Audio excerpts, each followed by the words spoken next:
શ્રી ગોવર્ધન નાથ કી જય. સુંદર તહેવાર નજીક આવી રહ્યો છે. પુષ્ટિ માર્ગમાં જેને કહેવાય છે ભોગી ઉત્સવ, ભોગી સંક્રાંતિ, ભોગ સંક્રાંતિ અને મકર સંક્રાંતિ, જેનું નામ છે. તો સાવ નજીક આવી ગયું છે, તો મન થયું પ્રભુજીની પ્રેરણાથી કે ચલો ને એક પદ ભોગી સંક્રાંતિનું લઈએ.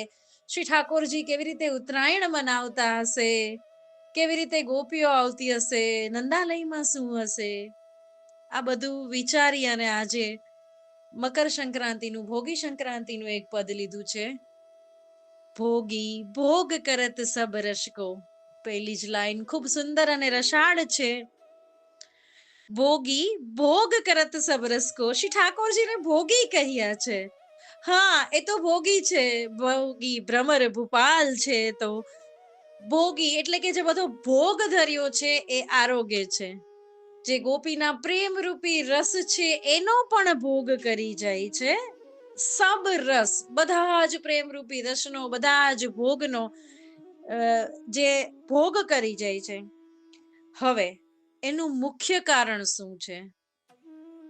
સમસ્ત સૃષ્ટિના રચયિતા શ્રી ઠાકોરજી છે. હવે એ પોતે જ ભોગતા છે અને ભોગી પણ પોતે જ છે, ભોગ પણ પોતે જ છે. કેવી રીતે? એક પ્રભુમાંથી પ્રભુએ પોતાના આનંદ માટે, લીલા રસ માટે, અલગ અલગ લીલાઓ કરવા માટે આનંદમય સૃષ્ટિ બનાવી છે. લીલામાં રસનો આનંદ લેવા માટે એને બધું રચ્યું છે. હવે પ્રભુ કેવા છે?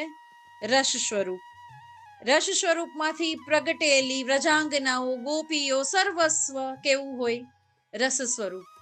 હવે રસ રસમાં ભળી જાય તો એ ભોગી ભોગ કરત સબ રસકો. બધા જ રસનો ભોગી શ્રી કૃષ્ણજી ઠાકોરજીને કહ્યા છે.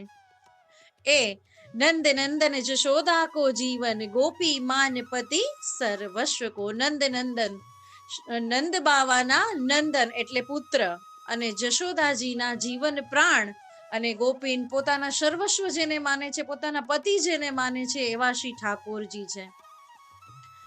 તિલ ભર સંગ તજત નહીં નિજ જન, ગાન કરત મન મોહન જસકો. બહુ સુંદર વાક્ય છે, ઘણું સમજવા જેવું છે, એટલું બધું શીખવાડી જાય છે કે પાછળનું વાક્ય પહેલા લેશું. નિજજન ગાન કરત મન મોહન જસકો. જે શ્રી ઠાકોરજીના મન મોહી લેવા વાળા મનમોહનના ગાન કરે છે, એને લીલામાં ડૂબેલા રહે છે, એની લીલામાં ગુણગાન કરે છે, એનું સત્સંગ કરે છે, એની સેવામાં રહે છે, એને યાદ કરે છે, એના વગર જે લોકો રહી નથી શકતા ને, એવા નિજ જનોનો તિલ ભર સંગ તજત નહીં. ઠાકોરજી તિલ સંગ શું કામ કહ્યું? તિલ એટલે જરા અમથું બતાવ્યું છે કે જરા અમથા તિલ સમાન પણ સંગ તજત નહીં, એટલો સમય પણ શ્રી ઠાકોરજી એ નિજ જનોને ત્યજતા નથી. જેમ આપણે ઠાકોરજીને પ્રેમ કરીએ છીએ એમ ઠાકોરજી પણ આપણને આપણા કરતા 1000 ગણો પ્રેમ કરે છે સખીજનો. અને જેમ આપણે ઠાકોરજીને મળવા માટે તરસીએ છીએ એમ ઠાકોરજી પણ પોતાના નિજ જનોને પામવા માટે, મળવા માટે તલસી રહ્યા છે. આ એ વાક્યનું ચોખ્ખું નિદાન આપી રહી છે. તિલભર સંગ તજત નહીં નિજ જન, ગાન કરત મોહન મોહન જસકો. તિલ તિલ ભોગ ધરત મન ભાવત, પરમાનંદ રસકો.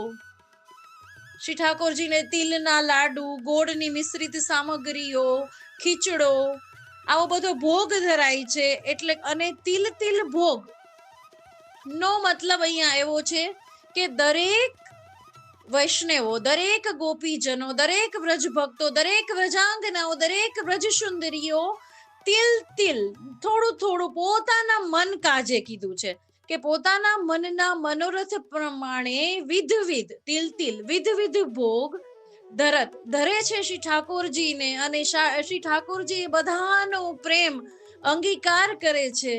સબહિન કો કિયો મન ભાયો, તા કારણ્ય વ્રજ મેં આયો. બધાના મનોરથોને પૂર્ણ કરવા, બધાને સુખ આપવા, બધાને આનંદ આપવા, બધાના મનોરંજન કારણ પ્રભુ બધું આરોગે છે. એનો ભોગ કરે છે. એટલા માટે પુષ્ટિ માર્ગમાં ભોગ સંક્રાંતિ કહેવાય છે. તિલ તિલ ભોગ ધરત મન ભાવત પરમાનંદ રસકો. પરમાનંદ દાસજીની રચના છે. બીજું પરમ આનંદ. ગોપીજનોનો પરમ આનંદ એ જ છે કે પોતાની ધરેલી સામગ્રીઓ રંચક પ્રભુ અંગીકાર કરે છે, એના પ્રેમનો અંગીકાર કરે છે, ગોપીજનના ભાવનો અંગીકાર કરે છે, એ ગોપીનો અંગીકાર કરે છે, અને એ જ પરમાનંદ. પરમાનંદ દાસની રચના છે, અને પરમાનંદ પણ એ જ છે કે આ બધો સર્વસ્વ રસ હૃદયમાં આરૂઢ થઈ જાય, આવી લીલાના દર્શન થાય તો આવું સુંદર એક મકર સંક્રાંતિનું પદ શ્રી મહાપ્રભુજીની પ્રેરણાથી હરિરાય મહાપ્રભુ ચરણ હૃદયમાં વસીને બે શબ્દ બોલાવે તો જ બોલી શકાય એવું એક સુંદર પદ. ભોગી ભોગ કરત સબ રસકો. શ્રી ગોવર્ધન નાથ કી જય.